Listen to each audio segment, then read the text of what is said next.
안녕하세요. 재경입니다. 오늘은 추명가 26번째하고 27번째를 같이 좀 읽어보려고 합니다. 읽어보시면 아시겠지만 두 구절이 연결되어 있어요. 인수태왕 편제약은 붙인 얼굴 상막하고 인수봉공 효신살은 유실자모 가련하다. 유실자모 아니하면 서모, 양모, 봉양 있어 양가 봉사하게 되니 이것 또한 운명일세. 앞뒤가 연결돼 있죠. 천천히 하나하나 뜻을 조금 살펴볼게요. 인수태왕이라고 하는 것은 인수라는 것이 지나치게 많다라는 뜻이죠. 인수는 어머니를 뜻하는 거잖아요. 정편인을 구분 않고 말할 때 인수라고 말합니다. 그러면 해석해보면 어머니를 뜻하는 인수가 지나치게 많고 편제약, 편제는 아버지죠. 우리 아버지가 약하면 붙인 얼굴, 아버지의 얼굴이 삭막하다. 삭막하다는 말은요, 아른아른해서 기억이 잘 나지 않는다 이런 뜻이거든요. 나의 아버지 얼굴이 잘 기억나지 않는다 이런 거니까 아버지와의 관계가 단절되었다 이렇게 말할 수도 있죠.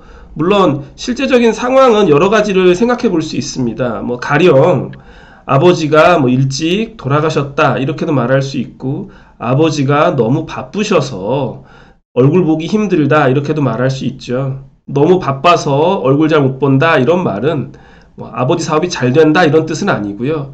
그렇게 열심히 하심에도 불구하고 원활치 않다 이렇게 보시는 게 더 정확할 것 같아요. 이제 지금 요 구절을요, 입장을 바꿔놓고 생각해 보면요, 예를 들면 인수가 태왕하다고 했잖아요. 인수는 편제의 입장에서는 제극이 나니까 편제 입장에서는 제잖아요. 제의 제가 인수잖아요. 그러니 편제 아버지 입장에서는 자신의 제가 지나치게 많고 자신은 약한 거잖아요. 우리가 이런 경우를 뭐라고 하나요? 이런 경우를 제다 신약이라고 하죠. 그러니까 추명가 26번째 구절 앞부분을 아버지 입장에서 살펴보면 나는 약한데 죄가 많아서 내가 죄를 감당하지 못한다 이렇게 해석해 볼 수 있는 거예요. 그러니까 죄다 신약한 아버지가 나와 관계가 요원하다, 아버지 얼굴 보기 어렵다, 기억도 잘 안 난다 이렇게 해석하시면 됩니다. 그 뒷부분은 인수봉공 효신살은 유실자모 가련하다 이렇게 나와 있는데요. 인수봉공이라고 하는 것은 인수가 공망을 만났다는 거예요. 그리고 이제 효신살까지 더해지면 이런 거죠.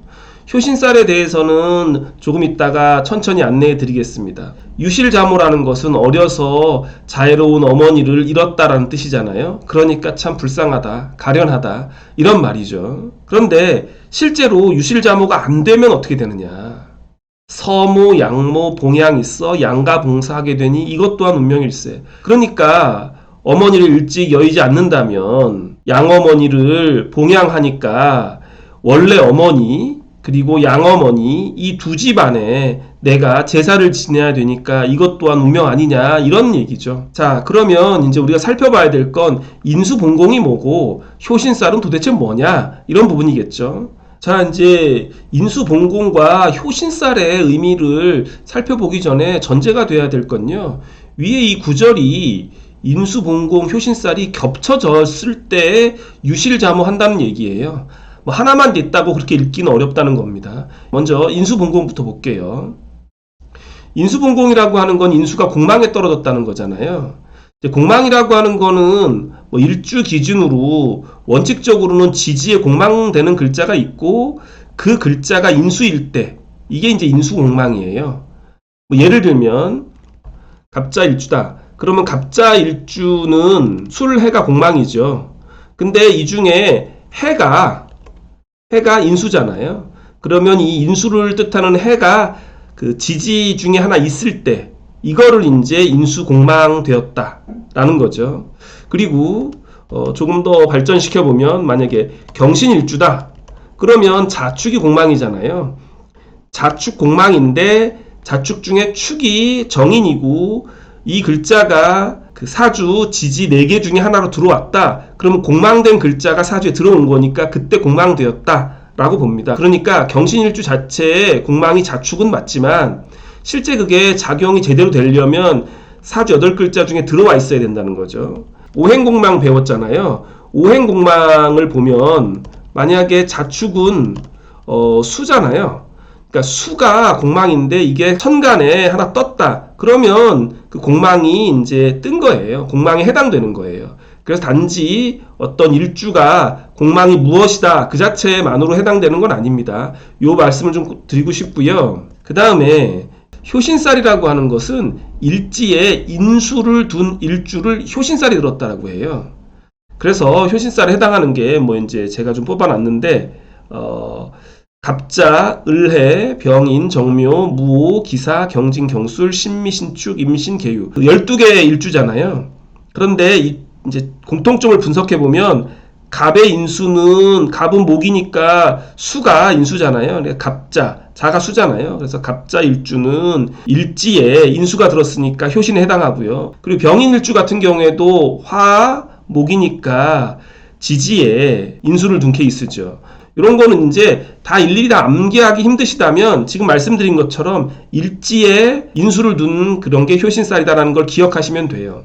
통상 제가 일반적으로 상담할 때는 배우자 짤이 어머니 있다라고 설명을 드려요. 무슨 효신살이라고 독립적으로 말씀드리면 손님들이 좀 겁을 내시는 경우가 있어서 이 효신살이 있으면 어떻게 되냐 이거죠. 이제 간단하게 말하면 어머니와의 관계가 좋지 않고 어머니 때문에 배우자와의 관계가 손상될 수도 있다 이런 뜻이고요. 여성의 경우에는 이게 단지 어머니, 배우자에 그치지 않고 자기의 자식과의 관계도 조금 불편하다라고 합니다. 일지에 어머니를 두었다라는 것은 어머니의 사랑을 너무나 당연시하고 그게 관계가 너무 지나치게 오래간다는 뜻도 있거든요. 효신살에 대해서 설명을 드렸고요. 인수봉공과 효신살이 겹쳐진 그런 케이스를 좀 보죠. 자, 첫 번째 볼게요. 신축일주입니다. 신축일주는 일지에 편인 축을 두었잖아요. 어머니를 뜻하는 글자를 배우자 자리에 둔 거죠. 이게 바로 효신살이죠. 그리고 신축일주는 진사 토공망이잖아요. 신축일주가 진사 토공망인데 용띠다. 그러면 이제 공망되는 글자가 나온 거죠. 토도 나와 있고요. 요 케이스가 이제 인수봉공과 효신살이 겹쳐진 겁니다. 그러면 이제 유실자모하게 된다 이 뜻이죠. 신미일주. 여기도 배우자 자리에 어머니를 두었잖아요. 그러니까 이 케이스도 효신살에 해당하고 그 다음에 신미일주 같은 경우에는 술해가 공망이죠. 근데 이제 술이라는 글자 여기 나와 있다. 공망되는 글자가 인수공망된 거죠. 효신살에 인수공망이 겹쳐지고 게다가 술미형까지 되었죠. 그러면 이제 어머니의 건강을 걱정하는 그런 구조가 돼버린 거잖아요. 하나만 더 보겠습니다. 갑자일주도 대표적인 효신살입니다. 인수가 일지에 있고 배우자 자리를 차지하고 있죠. 그리고 갑자일주 술해공망인데 해가 돼지띠다. 인수봉공한 거죠. 그래서 이것도 지금 유실자모의 구조를 짠 겁니다. 구조는 대략 이런 정도로 이해하시면 되고요. 왜 이런 일들이 벌어질까? 이걸 한번 고민해 봤으면 좋겠어요. 첫째는 배우자 자리인 일지에 어머니를 뒀다는 게 의미가 커요. 배우자는 어머니로부터 독립해서 내가 만나게 된 나만의 가족이잖아요. 근데 그 배우자 자리에 어머니가 있다는 것은 어머니로부터 인연이 지나치게 이어지고 있다는 것이고, 현대식으로 말하면은 캥거루처럼 부모한테 의지하고 있다 이렇게도 볼 수 있고, 혹은 어머니의 과보가 심각하다라고도 볼 수 있잖아요. 그래서 효신살은 본인이 어머니와의 관계를 어떻게 유지하느냐가 핵심이에요. 그런데 여성의 경우 효신살이 들게 되면 자식과의 문제도 생겨요. 왜냐? 인수라는 것은 그 식상을 이제 누르잖아요. 극하잖아요. 현대적으로 말하면 지나치게 사랑받은 사람은 남에게 사랑 주는데 인색하다 이렇게도 해석할 수 있겠죠. 효신살은 이런 정도로 이해하시면 왜 이 구조가 부부관계, 자식관계에 해롭다라고 말하는지 아실 거예요. 그러니까 어머니를 탓하는 수단으로 효신살을 쓰지 마시고요. 어머니와의 관계를 내가 잘 정립하고 정신적으로 경제적으로 이런 독립이 필요하다라고 긍정적으로 생각하시면 좋겠어요. 그리고 인수봉공이라고 하는 것도 생각해 볼 여지가 많아요. 이제 인수가 공망에 해당된다라는 것은 어머니를 굉장히 그리워한다는 말이에요. 어머니를 그리워하는데 어머니 자리가 비어버렸으니 그 상심이 크다는 거죠. 그래서 공망되어서 굉장히 원하는데 그것이 없으니 그 아픔이 얼마나 클 것인가, 이런 상징이 있습니다.